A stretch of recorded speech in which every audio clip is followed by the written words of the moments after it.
Bom domingo, irmãos. Nós estamos novamente aqui para estudar um pouco da Palavra de Deus. E essa pregação, como vocês viram na entrada, se chama Presente de Deus. E para bem ilustrar o que eu quero dizer para vocês, eu vou ler para vocês um devocional do Moody, que é de um livrinho da Casa Publicadora das Assembleias de Deus, em que ele traz a seguinte história. Um professor de escola dominical queria mostrar à sua classe como é que Deus nos presenteia de graça. Ele pegou um relógio de prata que estava em seu bolso e, conforme seus alunos chegavam à sala, ele oferecia o relógio. A primeira oferta foi feita ao mais velho da turma. Isso é seu se você o quiser, disse o professor. O garoto sentou na cadeira e começou a rir do seu professor, porque imaginou que ele estava brincando com ele. O professor então ofereceu o relógio a outro garoto da classe e disse: "Pegue esse relógio, ele é seu." O menino pensou que seu professor zombaria dele se ele estendesse as mãos para pegar o relógio. Então acenou com a cabeça que não e sentou-se. Da mesma forma, o professor perguntou a todos seus alunos, mas nenhum deles, aceitou aquele relógio como presente. Mas naquele momento, entrou na sala de escola dominical o mais novo da turma. Chegou e o professor lhe ofereceu o relógio. Ele o recebeu com carinho e guardou no bolso. E toda a classe riu do menino. O resto da classe ficou olhando espantado quando o professor disse assim: "Estou feliz, meu garoto, porque você acreditou nas minhas palavras. O relógio é seu. Cuide bem dele e decorda todas as noites." Um dos alunos perguntou: "Professor, você não está querendo dizer que o relógio é dele, está?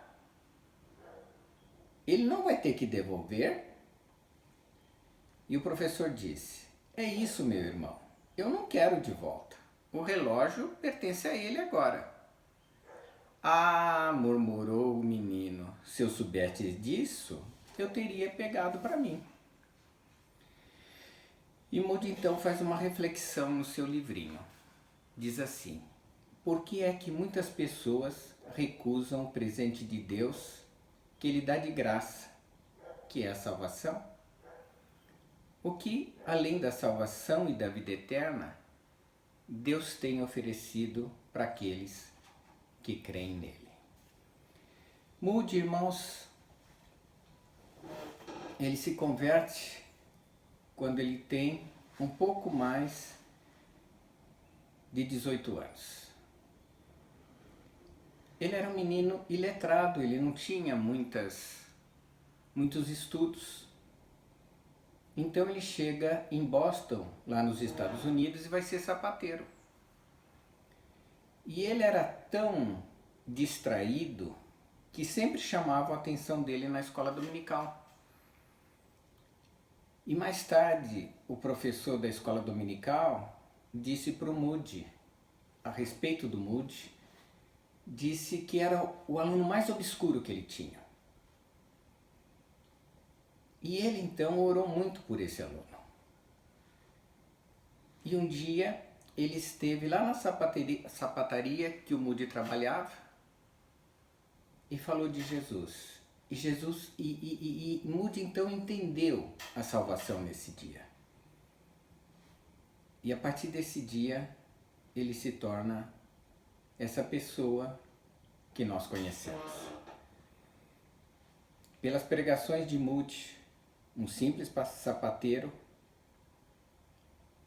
milhares de pessoas foram salvas. Há quem diga que 1 milhão de pessoas ouviu e aceitou Jesus quando Moody pregou. E essa é uma das lições que ele apresenta no seu devocional. Por que eu trouxe essa história para vocês? Porque eu gostaria que vocês entendessem claramente o que é a graça de Deus. A graça de Deus, meus irmãos, ela aparece inúmeras vezes na palavra de Deus. Eu abri a concordância bíblica, tem páginas e páginas escritas sobre a graça de Deus.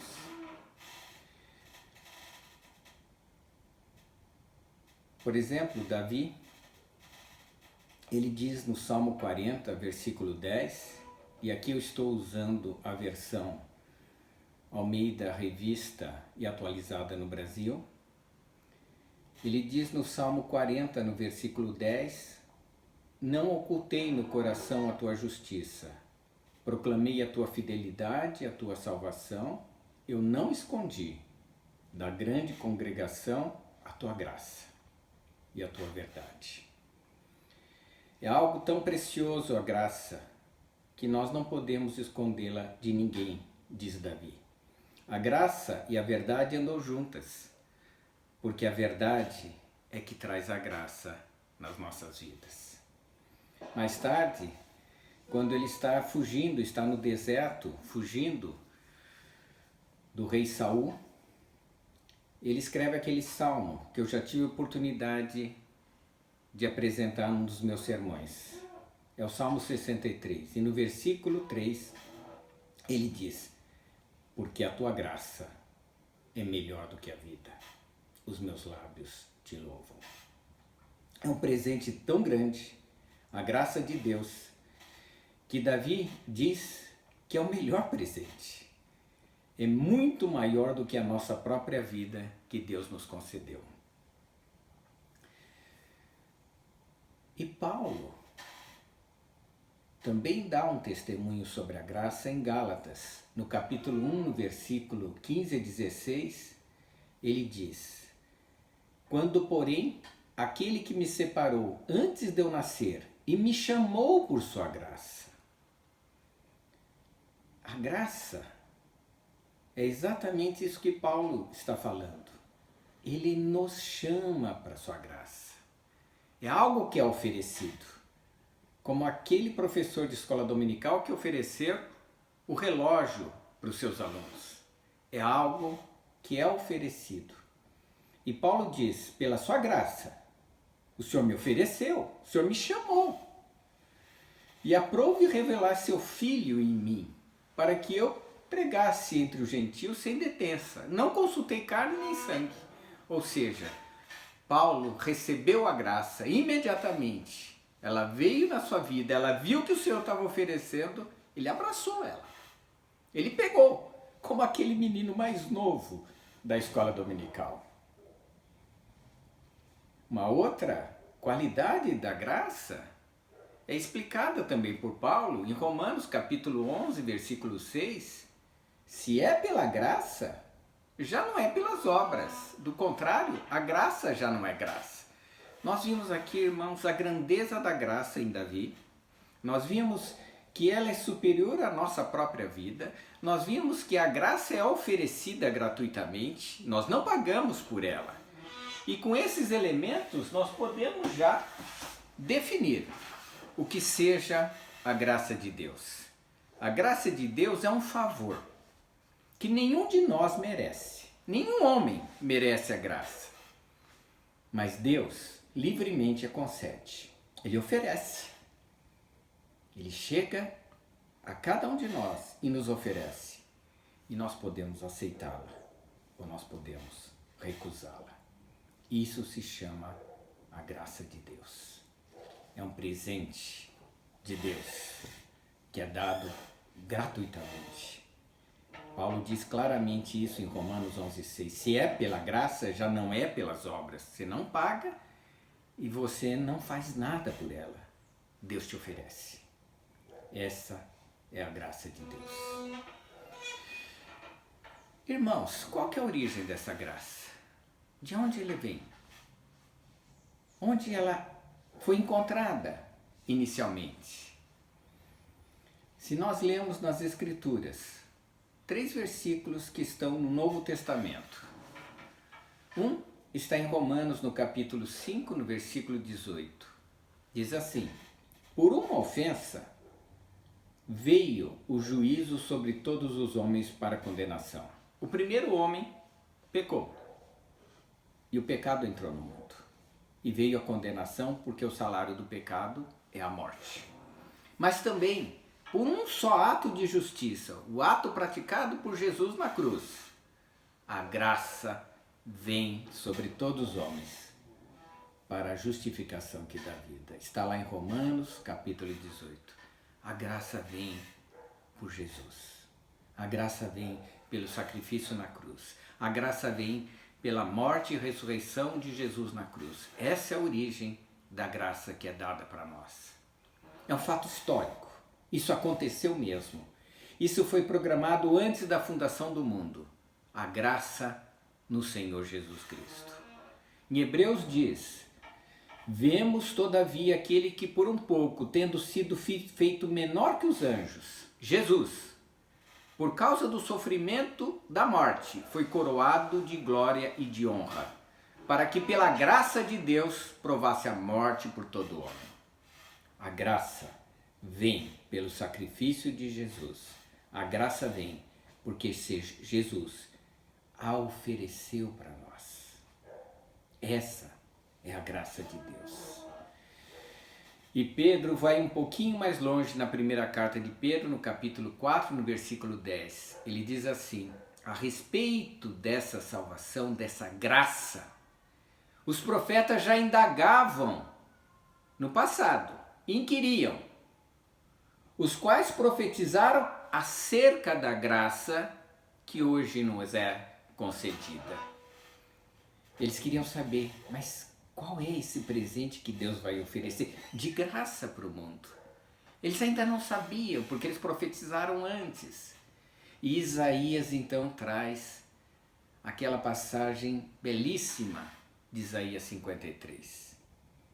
Pelas suas pisaduras nós somos curados, nós somos sarados, nós somos salvos por causa de Jesus.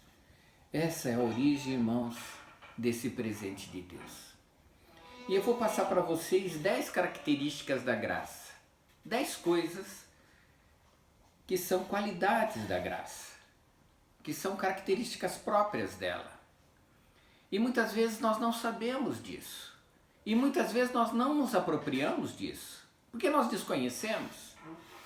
A graça, primeiramente, é multiplicável, irmãos. Ela é expansível. Ela é suficiente, ela é inesgotável, ela é transbordante, ela é oferecida para todos os que creem, é um bem comum, ela exige humildade, é multiforme e ela precisa ser compreendida pelos homens. Essas 10 qualidades ou características da graça estão todas no Novo Testamento. As 3 primeiras que eu falei, multiplicável, expansivo e suficiente, estão todas em Coríntios. A segunda carta de Paulo aos Coríntios, no capítulo 4, versículo 15, diz o seguinte: todas as coisas existem por amor de vós, para que a graça, multiplicando-se, torne abundantes as ações de graça por meio de muitos para a glória de Deus. Irmãos, a graça é multiplicável. Quando alguém aceita a graça de Deus, essa pessoa passa a graça de Deus para outra pessoa e essa outra pessoa passa para outra pessoa. E é como uma semente plantada que dá uma árvore e essa árvore cresce e todos vêm se sentar à sombra dessa árvore. Ela multiplica os seus benefícios para muitas pessoas. Quando alguém pecador aceita a graça de Deus e a transmite por seu testemunho do que Deus fez na vida dele, isso se multiplica e muitos conhecem a graça de Deus. Ela também é expansiva, irmãos. Em 2 Coríntios, no capítulo 8, no versículo 6, O versículo anterior termina assim, Paulo dizendo que aqueles cristãos deram-se a si mesmos ao Senhor, depois a nós, pela vontade de Deus. O que nos levou a recomendar Tito, que como começou, complete a graça de Deus entre nós. Ela precisa ser completada, irmãos, a cada dia. Quando nós vivemos no Senhor, a graça de Deus se expande nos nossos corações. Ela aumenta e nós teremos uma visão grandiosa da graça o dia que nós encontrarmos com o Senhor. Nós estamos caminhando de fé em fé, de dia em dia, até alcançar a plenitude da graça de Deus. E nesse dia, irmãos, nós a compreenderemos por completo. Mas a cada dia nós caminhamos, cada dia conhecendo e nos enchendo mais da graça de Deus. Isso é, se nós compreendemos a natureza e a bondade de Deus e trabalhar em nós todos os dias da nossa vida. E a terceira característica que está aqui na segunda carta aos Coríntios é que a graça é suficiente. É um testemunho que Paulo dá. Ele estava doente e por 3 vezes ele pediu para tirar o espinho da carne dele. Alguns falam que era doença, outros falam que é algum tipo de tribulação que ele estava vivendo, mas pode ser uma enfermidade. Por 3 vezes ele pediu ao Senhor e o Senhor respondeu: a minha graça te basta, o meu poder se aperfeiçoa na fraqueza. De boa vontade, mas me gloriarei nas fraquezas, para que sobre mim repouse o poder de Deus. A graça é um poder tão grande de Deus que ela basta para o cristão. E Paulo entendeu isso, que a graça de Deus era suficiente para a vida dele. E muitos cristãos acham que precisam de algo. Você não precisa de mais nada, irmãos. Você só precisa da graça de Deus. As próximas 3 características é que ela é inesgotável. Onde que está isso? Quem diz que a graça de Deus nunca termina? O próprio Jesus diz isso.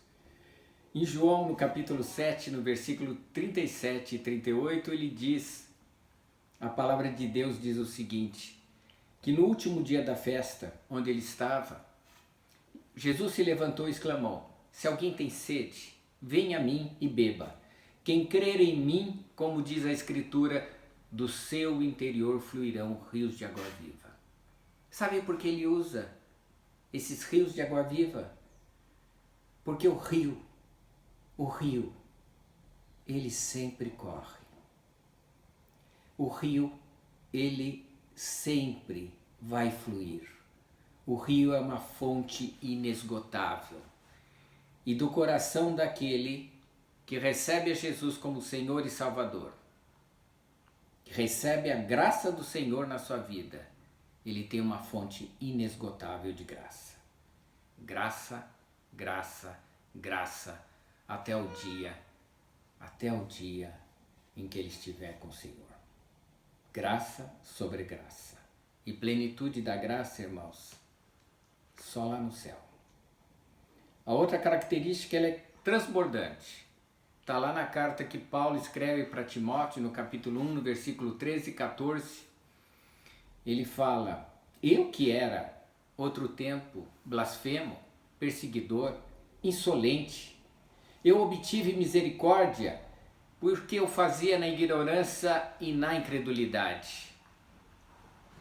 E transbordou, porém, a graça de nosso Senhor Jesus Cristo, com a fé e o amor que há em Cristo Jesus.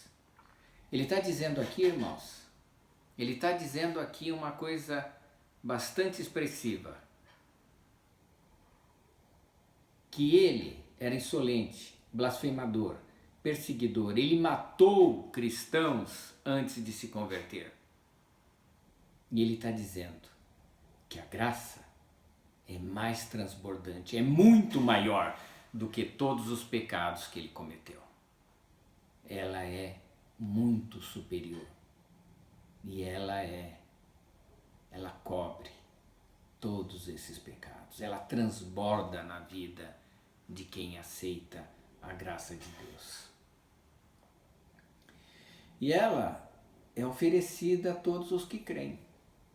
Ela é oferecida, está à disposição, como um professor da escola dominical que tentou entregar o relógio para todos os alunos, e nenhum deles, a não ser aquele que entrou por último, a não ser ele, todos recusaram. Ela é oferecida para todos que creem. Ela é oferecida para você, para a sua vida hoje. Ela é oferecida para cada um de nós. A graça de Deus é oferecida para todos os que creem. Está lá em Efésios, no capítulo 4, no versículo 7. A graça foi concedida a cada um de nós segundo a proporção do dom de Cristo.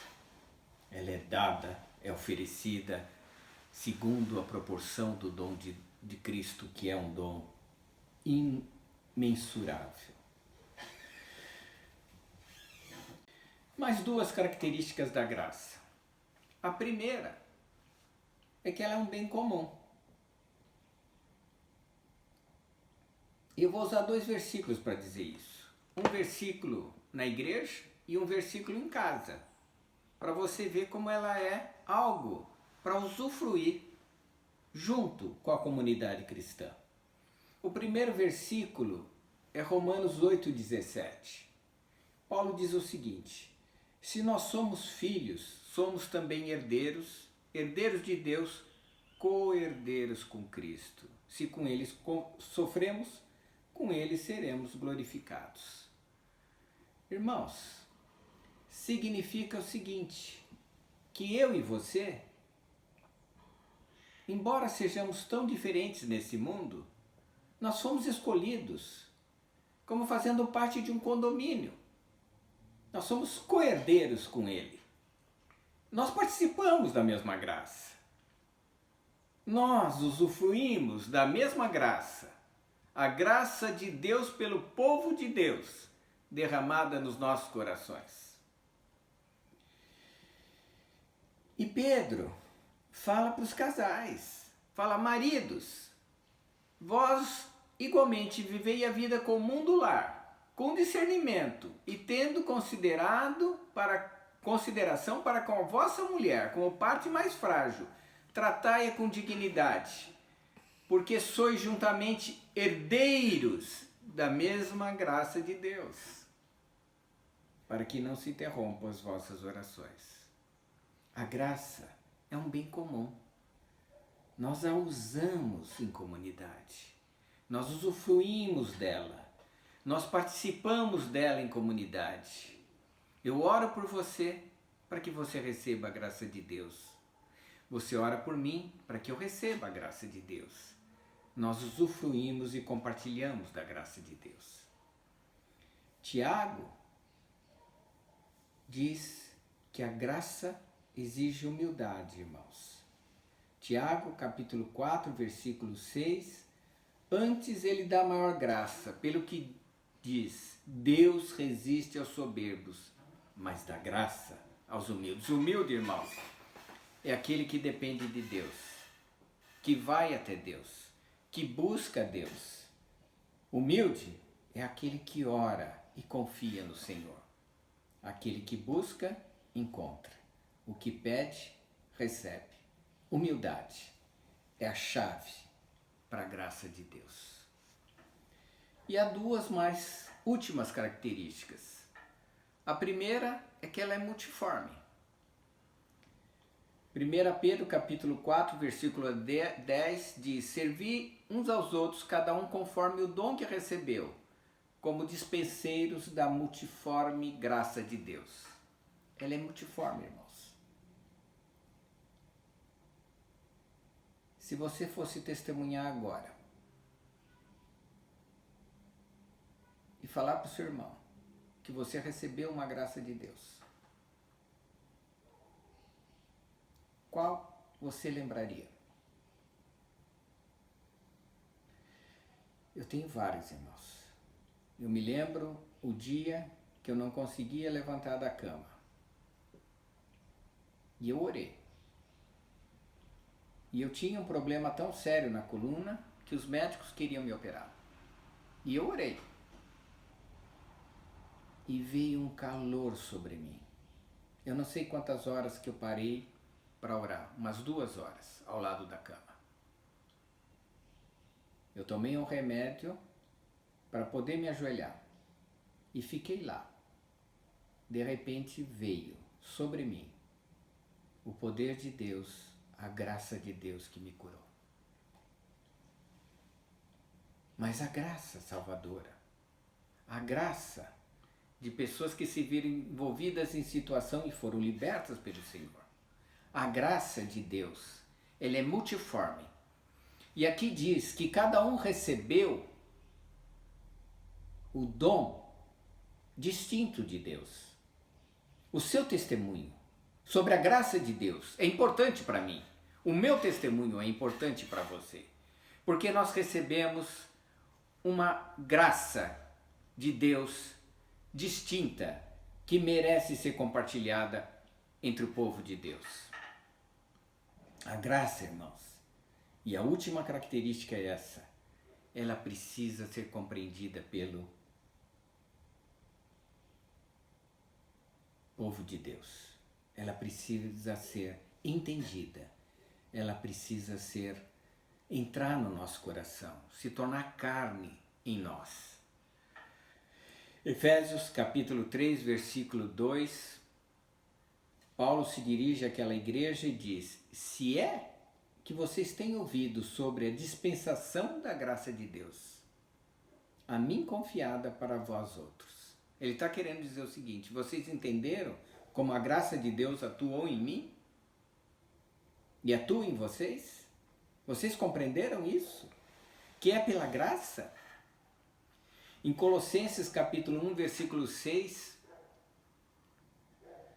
Paulo falando diz que a salvação chegou até vós, como também todo mundo, está produzindo fruto e crescendo. Tal acontece entre vós desde o dia em que ouvistes e entendestes a graça de Deus na verdade. As 10 características da graça, irmãos, são essas. E como que elas atuam? Como que elas atuam na vida minha e na sua vida, irmãos? Como que é isso? Irmãos, a graça de Deus, ela permite que a gente tenha acesso ao trono da graça. Romanos capítulo 5, versículo 2, fala desse acesso. Ela abre um caminho que nós não tínhamos antes, que nós não conhecíamos. E esse caminho é o acesso ao trono da graça. O que significa isso? O pastor Hernanes Dias Lopes tem um livro que ele estuda a Epístola de Romanos e falando especificamente do capítulo 5, do versículo 2, ele diz que 3 coisas acontecem quando você tem acesso à graça de Deus. A primeira coisa é que nós somos introduzidos na presença do Rei. Você não poderia chegar até Ele. Pela graça você pode. A segunda coisa é que isso nos possibilita adorar ao Rei, que está no seu trono. E a terceira coisa, Ele leva-nos ao único porto seguro que nós temos nesse mundo. É o acesso pela graça. Nós entramos no átrio onde está o trono da graça. Nós adoramos o Senhor e nós estamos num lugar seguro que ninguém pode nos tirar de lá. Esse é o acesso pela graça. Romanos, capítulo 5, versículo 2. Vale a pena nós lermos esse versículo.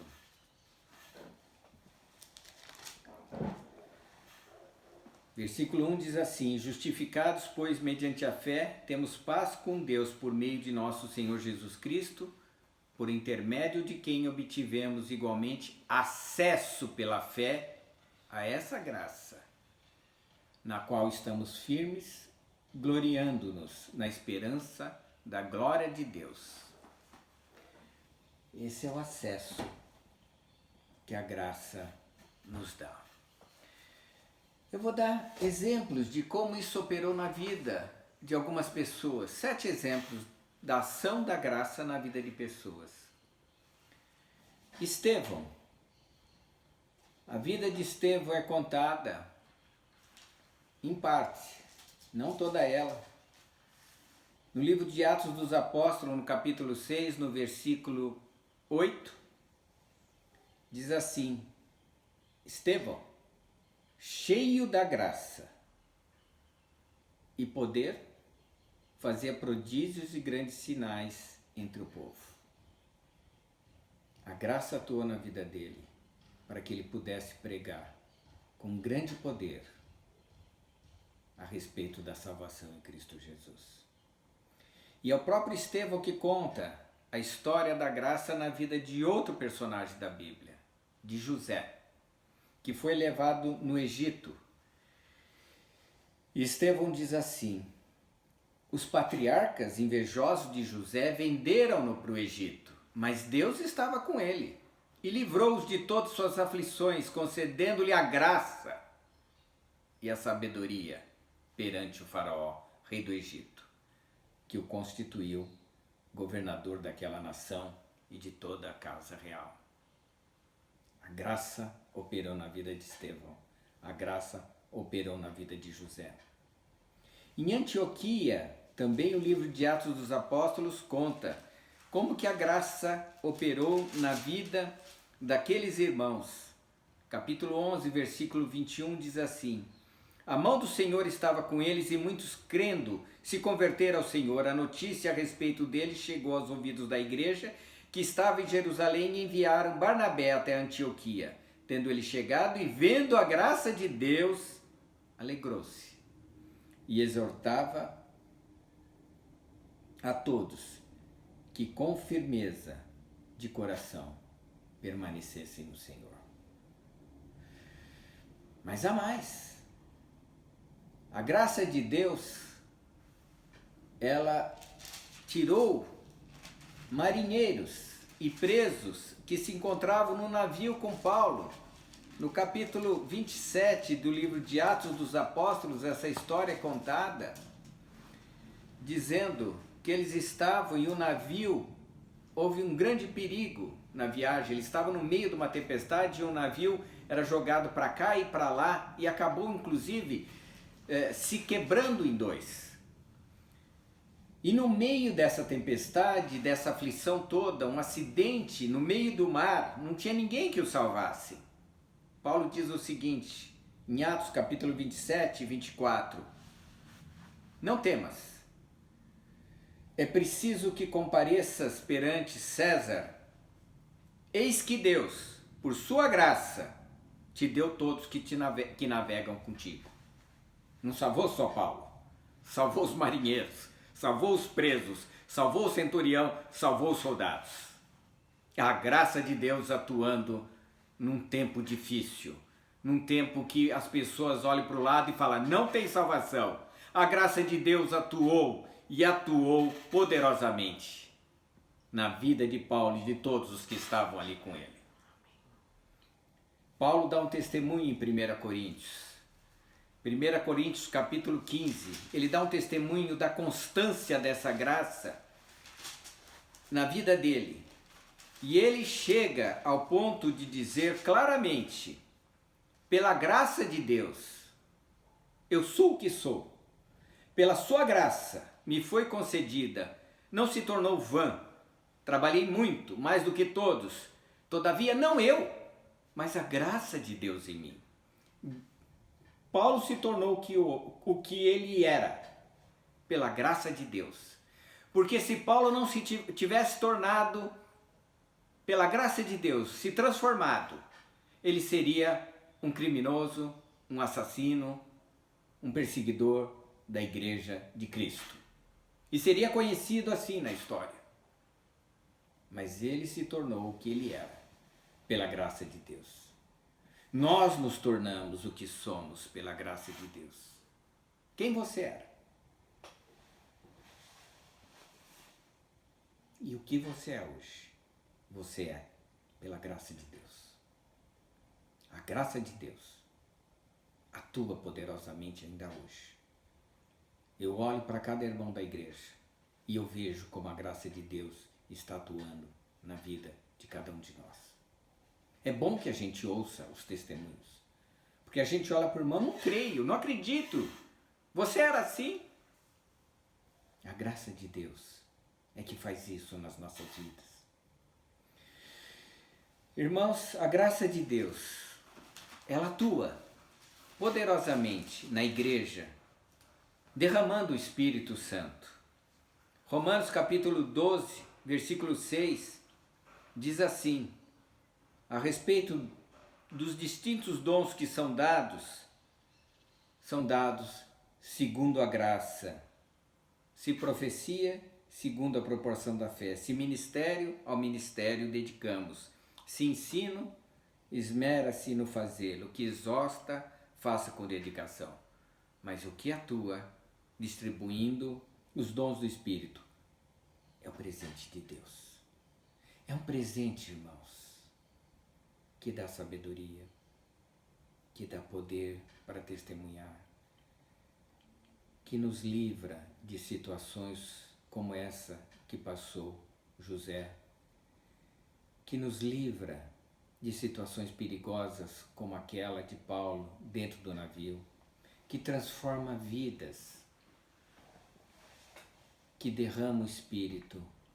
Mas o mais importante, ó Pai, o mais importante é a ação da graça na nossa salvação. Efésios, no capítulo 2, no versículo 5 diz: Estávamos nós mortos em nossos delitos, nos deu vida justamente com Cristo, pela graça, nós somos salvos. A graça de Deus que atua em nós. E eu gostaria de terminar com 5 exortações da graça. A primeira delas, todas elas, as 5, estão lá em Hebreus, irmãos. Olha que a graça nos exorta. Capítulo 4, versículo 16 de Hebreus diz: Acheguemo-nos, portanto, confiadamente ao trono da graça, a fim de recebermos misericórdia e acharmos graça para socorro na ocasião oportuna. É para você ir com fé ao trono da graça e receber aquilo que você precisa na ocasião que você precisa de socorro de Deus. É para ir com fé. Achegue-se, venha confiadamente ao trono da graça. As nossas orações têm que ser assim. Você está diante do trono da graça. E o que é a graça? Acabei de falar, irmãos. É um favor que a gente não merece. E Ele dá para nós.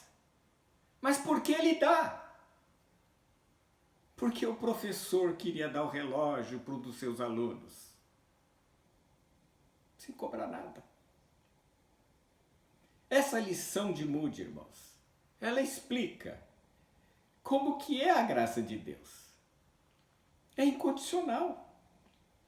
É só chegar pela fé diante do Senhor. Pelo sangue de Jesus. Acheguemo-nos confiadamente ao trono da graça. É a primeira exortação. A segunda, não ultrajar o Espírito da graça. Está lá no capítulo 10, no versículo 29. O escritor de Hebreus diz: De quanto mais severo castigo julgai vós, ser considerado digno aquele que calcou aos pés o Filho de Deus, profanou o sangue da aliança com o qual foi santificado e ultrajou o Espírito da graça. Irmãos, não ultraje o Espírito da graça. E como fazemos isso? É a terceira exortação. Hebreus capítulo 12, versículo 15. Você consegue ultrajar o Espírito da graça dessa forma. O escritor diz, atentando diligentemente, que ninguém seja faltoso, separando-se da graça de Deus, nem haja raiz de amargura, brotando, te perturbe. Por meio dela, muitos contaminados. Nem haja algum impuro, profano como foi Esaú, o qual, por um repasto, vendeu o seu direito à primogenitura. Irmãos, não se separe da graça de Deus. Não seja faltoso. Vigie diligentemente para que a sua vida esteja sempre debaixo da graça de Deus. Quarto, retenha a graça, servindo a Deus. É também Hebreus capítulo 12, versículo 28. Nós recebemos um reino inabalável. Retenhamos a graça. Você já recebeu, irmãos. Quando você aceita Jesus, você já recebeu um reino inabalável, que nunca termina. Um reino de graça, um reino completamente transformado. Não há maldade, não há doença, não há nada que lhe perturbe. Então você tem que reter a graça para que sirvamos a Deus de modo agradável, com reverência e santo temor. E a quinta, Hebreus nos exorta em capítulo 13, versículo 9. Não vos deixe envolver com doutrinas várias e estranhas. O que vale é estar confirmado com graça. Não com alimentos, pois nunca tiveram proveitos os que com isso se preocuparam.